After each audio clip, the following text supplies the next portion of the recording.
Hello everyone, स्वागत आहे तुमचे ओम ट्युटोरियल स्टडी मध्ये। आज आपण शिकणार आहोत टेन्सेस। टेन्सेस म्हणजे काय आणि टेन्सेस असतात काय हे आपण मागच्या व्हिडिओ मध्ये शिकलो होतो। आता आपला हा पार्ट 2 आहे, तर सुरुवात करूयात आजच्या व्हिडिओला। तर आता आहे पास्ट टेन्स। पास्ट टेन्स म्हणजे काय? भूतकाळ।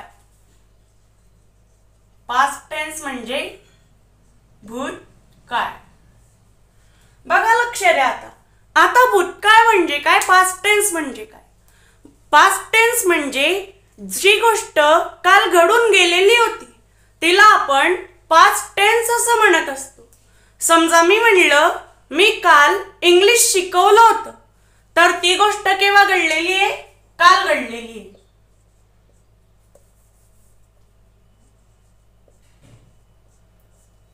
काल ती गोष्ट घडलेली आहे। काल म्हणजे काय? गेलेला दिवस, म्हणजे तो काय आपला पास्ट टेन्स आहे। समजा मी म्हणलं मी याच्या आधी याच्या 5 मिनिटं आधीची सुद्धा जर गोष्ट असेल घडून गेलेली, तर ती काय राहते? पास्ट टेन्स असते, भूतकाळ ती असते। म्हणजे जी गोष्ट घडून गेलेली आहे तिला आपण काय म्हणत असतो? भूतकाळ म्हणत असतो। तर आता पास्ट टेन्सच्या ज्या टाइप्स पडतात कोणत्या कोणत्या ते आपल्याला माहितीच आहे, पण मी तुम्हाला एकदा परत सांगून देतो। तर पास्ट टेन्स मध्ये आता कोणत्या कोणत्या टाइप्स पडतात हे आपण आता पहिल्या पार्ट मध्ये तर शिकलेलो आहे, पण आता मी तुम्हाला परत एकदा सांगतोय। तर आता पास्ट टेन्स मधली सर्वात पहिली टाइप्स म्हणजे indefinite past tense.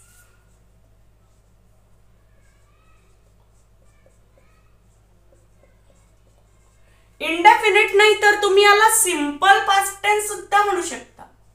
Indefinite past tense किंवा सिंपल पास्ट टेन्स।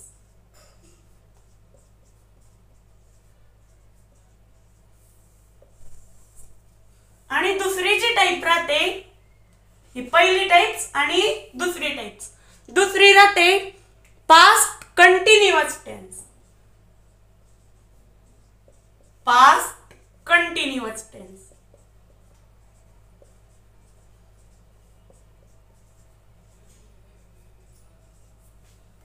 आणि तिसरी जी टाइप्स राहते ती राहते past perfect tense. Past perfect tense. आणि चौथी जी टाइप्स राहते ती राहते past perfect continuous tense. Past perfect continuous tense. आता सर्वात पहिले सिंपल पास्ट टेन्स म्हणजे काय? साधा वर्तमान काळ। साधा वर्तमान काळ। आणि पास्ट कंटिन्युअस म्हणजे अपूर्ण वर्तमान काळ। आणि पास्ट परफेक्ट टेन्स म्हणजे पूर्ण वर्तमान काळ। पास्ट परफेक्ट कंटिन्युअस टेन्स म्हणजे कोणता काय? पूर्ण भूतकाळ। तर बघूयात प्रत्येक टाइप्सला आता आपण आजच्या व्हिडिओ मध्ये शिकणार आहोत। हे आपल्या पार्ट 2 मध्ये आज आपण शिकणार आहोत। आणि पार्ट 1 नक्कीच बघून घ्या टेन्सेसचा, कारण की आणि पुढचा पार्ट लगेच उद्या अपलोड होऊन जाईल। तर सुरुवात करूयात आजच्या व्हिडिओला। तर याचा फॉर्म्युला आहे subject plus V2 plus object. आता तुम्ही subject plus verb plus object हे तर पहिल्या पार्ट मध्ये शिकलेले, त्याच्यात सारखा हा फॉर्म्युला आहे। सब्जेक्ट म्हणजे काय? कर्ता, म्हणजे आता कर्ता वापरायचा आहे। आणि V2 म्हणजे वर्ब टू, क्रियापद दुसरं वापरल्यानंतर कर्म वापरायचं आहे, ऑब्जेक्ट। जर तुम्ही subject plus verb plus object जर शिकलेले नाहीये तर तुम्हाला तो व्हिडिओ बघणं खूपच महत्त्वाचं आहे। तर बघा, आता पुढे जाऊयात। तर आता याचा हा फॉर्म्युला आहे subject plus V2 plus object. तर मग आता याच्यात कसे येतील? समजा मी म्हणलं भारताने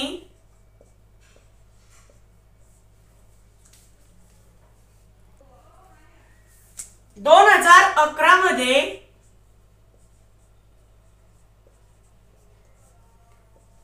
क्रिकेट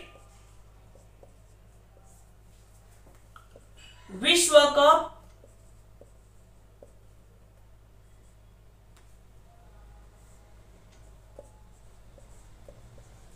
जिंकला।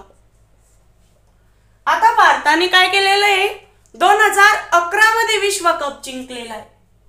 सर्वात पहिले याचा आता इंग्लिश मध्ये सेंटेन्स लिहून घेऊ, नंतर मी तुम्हाला एक्सप्लेन सुद्धा करतो। आता सेंटेन्स कसा तयार केला हे मी तुम्हाला सांगणार नाही, कारण की आपण पहिल्या व्हिडिओमध्ये मराठी सेंटेन्स इंग्लिश ट्रान्सलेशन कसं करायचं हे आपण शिकलेलो आहे पहिल्या टेन्सच्या पार्ट मध्ये, आणि याचे आपण दुसरे व्हिडिओ सुद्धा केलेले आहेत। तर बघा, India on the cricket world cup in 2011 म्हणजे आता 2011 मध्ये भारताने काय केलेलं आहे, क्रिकेटचा विश्वकप जिंकलेला आहे। आता काय चालू आहे, 2025 म्हणजे तो केव्हा जिंकलेला आहे, 2011 साली। म्हणजे खूप मोठा भूतकाळ आहे, म्हणजे किती मागचं आहे, म्हणजे तो काय राहणार आहे, आपला भूतकाळ राहणार आहे, तोही साधा भूतकाळ राहणार आहे। समजा आता कसं, याच्यात असं नाही सांगितलं जाणार आहे की हा पूर्ण आहे असंच सांगितलं जाणार आहे, मी काल इंग्लिश शिकवलं, अशा प्रकारचे सेंटेन्स जे ते याच्यात येणार आहे, ते पण घडून गेलेले येणार आहे, जे की पहिले घडलेले आहेत ते आपल्या साध्या वर्तमान काळामध्ये येणार आहे। वर्तमान नाही, पास्ट, सिंपल पास्ट टेन्स मध्ये येणारे भूतकाळात। तर बघा आता 2011 आणि 2025, तर आता तुम्हाला हा टेन्स तर समजलाच असेल। ज्या पण घडून गेलेल्या क्रिया आहेत त्याला आपण सिंपल पास्ट टेन्स म्हणतो। त्यांच्यात पण असं नाही सांगितलं जाणार आहे तो अपूर्ण आहे का पूर्ण आहे, फक्त एवढंच म्हणलं जाणार आहे मी काल इंग्लिश शिकवलं, अशा प्रकारे तो येणार आहे। भारताने 2011 मध्ये क्रिकेट विश्वकप जिंकला, अशा प्रकारचे जे सेंटेन्स आहे ते सिंपल पास्ट टेन्स मध्ये येणार आहे। तर आता पास्ट कंटिन्युअस टेन्स आपण आता बघूया। तर पास्ट कंटिन्युअसचा फॉर्म्युला आहे subject plus was, where plus V plus ing plus object. आता सब्जेक्ट म्हणजे सर्वात पहिले काय वापरायचं आहे, कर्ता वापरायचा आहे, नंतर वाज आणि वेअर। आता याच्यात काय झालं पाहिजे, या दोघांपैकी एक तरी सेंटेन्स मध्ये आलं पाहिजे। वाज नाही तर वेअर हे भूतकाळात वापरतात, ते पण पास्ट कंटिन्युअस मध्ये वापरलं गेलं पाहिजे। आणि नंतर व्ही म्हणजे नुसतं वर्ब वापरायचंय, म्हणजे क्रियापद पहिलंच आहे। इथे जर वन लावला नाही, नुसता विथ जर असला तरी ते काय राहतं, क्रियापद पहिलं राहतं, नुसता विथ जर असला तरी। प्लस ING कसा वापरतात आता मी तुम्हाला सांगितलंय मागच्या व्हिडिओमध्ये, तरी पण आता मी तुम्हाला परत सांगून देतो। समजा आता हे प्लेन आहे, तर तुम्हाला आता याच्यात काय करावं लागेल, तर ING याचा वापर करावा लागेल इथल्या ING चा, म्हणजे हा काय राहणार आहे, हे काय नाव झालं मग, प्लेइंग नाव झालं, ते प्लेइंग। जसं की आता समजा सिंपल कोणताही सिंपल टेन्स असेल, समजा सिंपल प्रेझेंट टेन्स सुद्धा असू शकतो, किंवा सिंपल पास्ट टेन्स सुद्धा असू शकतो, किंवा सिंपल फ्युचर टेन्स पण असू शकतो, तर त्याच्यात ING चा वापर होत नाही, V चा पण वापर होत नाही।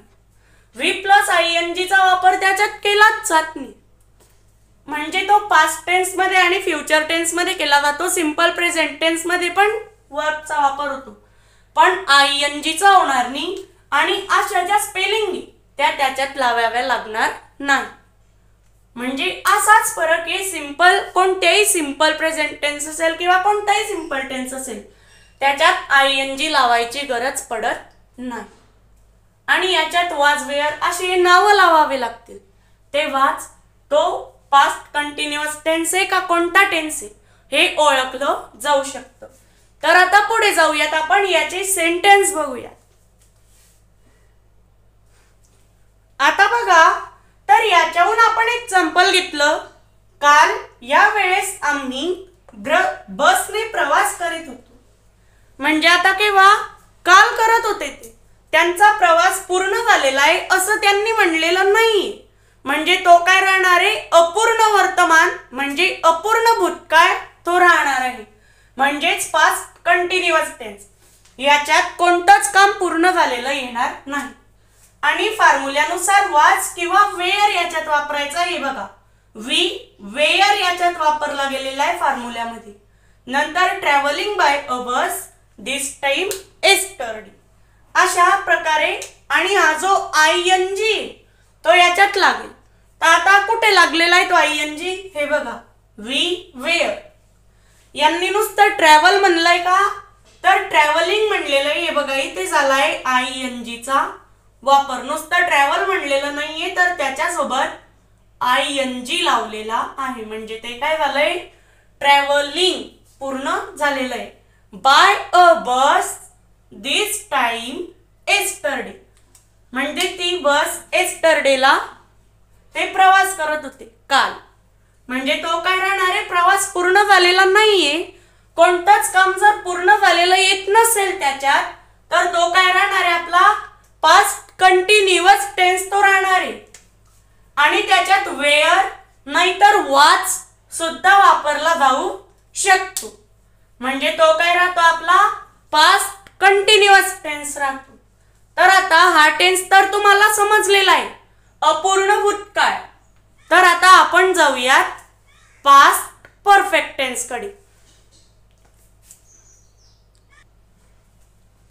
आता सुरू झालाय आपला पास्ट परफेक्ट टेन्स म्हणजे पूर्ण वर्तमान काळ. याच्यात कोणती क्रिया पूर्णच झालेली येणार आहे. तर याचा फॉर्म्युला आहे subject plus had plus V3 plus object. आता कर्ता वापरायचा, नंतर हॅड नाव त्याच्यात आलं पाहिजे, नंतर क्रियापद तिसरं वापरल्यानंतर कर्म वापरायचंय. अशा प्रकारचा हा फॉर्म्युला आहे. तर आता एक एक्झाम्पल घेऊ आपण त्याच्याहून. आता बघा काय एक्झाम्पल घेतलं आपण. आम्ही स्टेशनवर पोहोचण्यापूर्वीच गाडी निघून गेलेली होती. म्हणजे ते स्टेशनवर पोहोचण्यापूर्वीच काय झालेलं आहे? गाडी निघून गेलेली आहे. म्हणजेच गाडी निघण्याची क्रिया काय झालेली आहे? पूर्ण झालेली आहे. म्हणजे तो काय राहणार आहे? Past perfect tense. पूर्ण भूतकाळ तो राहणार. म्हणजे याच्यात कोणतीही गोष्ट पूर्णच झालेली येणार पण भूतकाळाची. तर बघा आता याच्यात द ट्रेन हॅड हे बघा. आता इथे हॅडचा वापर झाला. हा हॅड हा याच्यात आला म्हणजे आपल्याला लगेच समजलं की हा काय पास्ट परफेक्ट टेन्स. नंतर left the station before we reach हे बघा. आता हे जे रीच आहे याच्यामध्ये ई आणि डी चा वापर का झालेला आहे? कारण की ते भूतकाळाचं वाक्य आहे म्हणून. नंतर there the train had left the station before we reach there. म्हणजे आता कोणती क्रिया पूर्ण झालेली आहे. मी काल इंग्रजी शिकवलं असं म्हणलेलं वाक्य त्याच्यात नाही चालणार. कारण की ते राहतं सिंपल पास्ट टेन्स मध्ये. समजा मी म्हणलं माझं काल इंग्लिश शिकवून झालेलं आहे तर हे याच्यात पास्ट परफेक्ट टेन्स मध्ये चालेल. तर आता बघा आता आपण बघूयात पास्ट परफेक्ट कंटिन्युअस टेन्स. हा आपण आता बघूयात. आता सर्वात पहिले आपल्या व्हिडिओला लाईक करा आणि चॅनलला सुद्धा सबस्क्राइब करा. आता आपण पास्ट परफेक्ट कंटिन्युअस टेन्स बघूया. आता लागलाय आपला पास्ट परफेक्ट कंटिन्युअस टेन्स. तर याचा फॉर्म्युला आहे subject plus had been plus subject plus had been plus V plus I